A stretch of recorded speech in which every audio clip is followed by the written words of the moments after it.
ఓం శ్రీ రామచంద్ర పరబ్రహ్మణే నమ. భగవద్బంధువులందరకు హృదయపూర్వక నమస్కారాలు. ఓం శ్రీ రామచంద్ర పరబ్రహ్మణే నమ. ఆపదామపహర్తారం దాతారం సర్వసంపదాం లోకాభిరామం శ్రీరామం భూయో భూయో నమామ్యహం. ఓం శ్రీ రామచంద్ర పరబ్రహ్మణే నమ. శ్రీ వాల్మీకి రామాయణము 5వ కాండ అయిన సుందరకాండ యందలి 12వ సర్గయందలి గల 25 శ్లోకముల యొక్క వచన భావసారాన్ని సీత మరణించినదేమో అని శంకించి హనుమంతుడు ఉత్సాహ విహీనుడగుట, మరల ఉత్సాహం తెచ్చుకుని స్థానాంతరములలో వెతకుట, ఎక్కడా సీత కనబడకపోవుట చేత మరల అతడు నిరుత్సాహము చెందుట అనే కథగా విందాం. హనుమంతుడు సీతను చూడాలి అనే ఔత్సుక్యంతో ఆ భవన మధ్యమునందున్న లతాగృహములకు, చిత్రగృహములకు, రాత్రి గృహములకు వెళ్ళాడు గాని చూడడానికి చాలా అందమైన ఆ సీతను మాత్రం చూడలేకపోయాడు. ఆ రఘునందనుని భార్య అయిన సీత కనబడకపోవడం చేత హనుమంతుడు ఈ విధంగా తలచాడు. సీత తప్పక మరణించి ఉంటుంది. పూజ్యమైన ధర్మ మార్గమునందు స్థిరురాలుగా ఉండి తన శీలాన్ని రక్షించుకోవడానికి ప్రయత్నించిన సీతను ఈ రాక్షసరాజు తప్పక చంపివేసే ఉంటాడు. భయంకరములైన ఆకారములు, పెద్ద ముఖములు, పొడవైన వికృతమైన నేత్రాలు గల వికృత స్వభావాలు, కాంతి విహీనలు అయిన రావణుని స్త్రీలను చూడగానే సీత భయపడి మరణించి ఉంటుంది. చాలా కాలం వానరులతో కాలక్షేపం చేసి నా కర్తవ్యాన్ని పూర్తి చేయజాలని వాడనై సీతను చూడకుండా నేను సిగ్గురీవుని వద్దకు తిరిగి వెళ్లే ఉపాయం ఏదీ కనబడ్డం లేదు. అతడు తన ఆజ్ఞను పాటించిన వారికి అతి తీవ్రమైన దండనాన్ని విధిస్తాడు.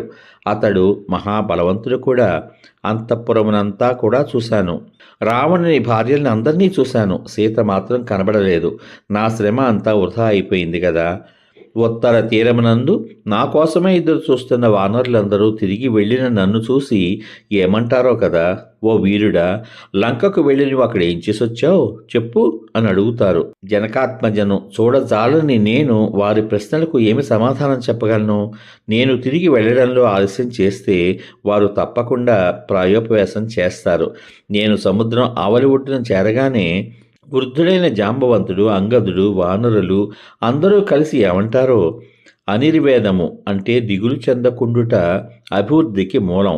అనిర్వేదమే గొప్ప సుఖహేతువు.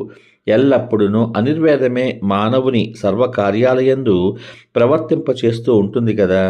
అనిర్వేదమే మానవుడు తలపెట్టిన పని సఫలం అయ్యేటట్లు చేస్తుంది.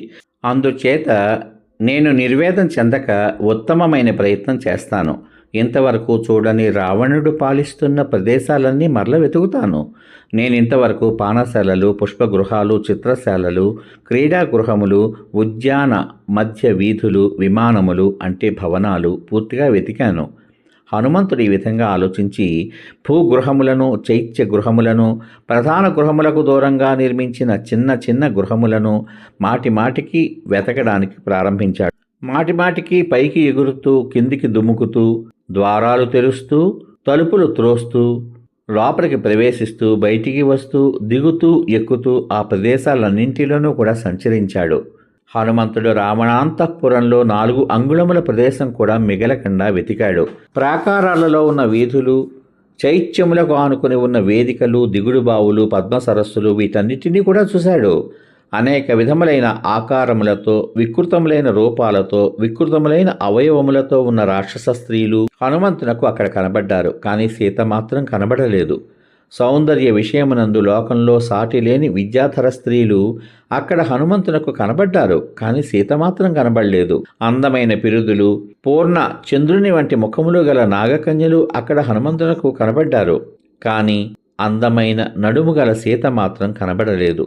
రావణుడు జయించి బలాత్కారంగా తీసుకుని వచ్చిన నాగకన్యలు అక్కడ హనుమంతునికి కనబడ్డారు. కానీ సీత మాత్రం కనబడలేదు.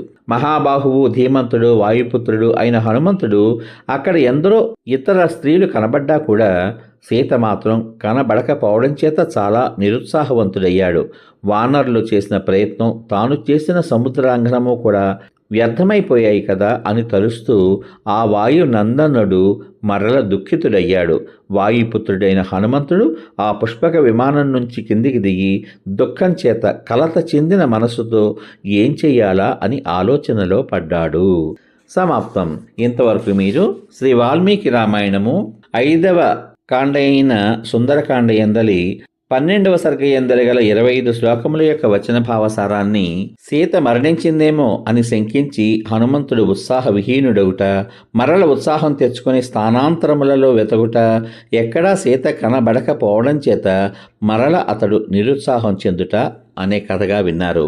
రేపటి భాగంలో శ్రీ వాల్మీకి రామాయణము 5వ కాండ అయిన సుందరకాండ ఎందలి 13వ సర్గ ఎందలి గల 69 శ్లోకముల యొక్క వచన భావసారాన్ని సీత మరణించి ఉంటుంది అని భావించి హనుమంతుడు విచారించుట, మరల వెతుకుతాను అని అనుకుని అశోకవనంలో అన్వేషణమును గూర్చి పరిపరి విధముల ఆలోచించుట అనే కథగా వింటారు. ఓం శ్రీ రామచంద్ర పరబ్రహ్మణే నమః. శ్రీరామ రామ రామేతి రమే రామే మనోరమే సహస్రనామ తత్తుల్యం రామనామ వరాననే.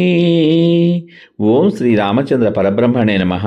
సర్వే జనా సుఖినో భవంతు. శుభమస్తు. స్వస్తి.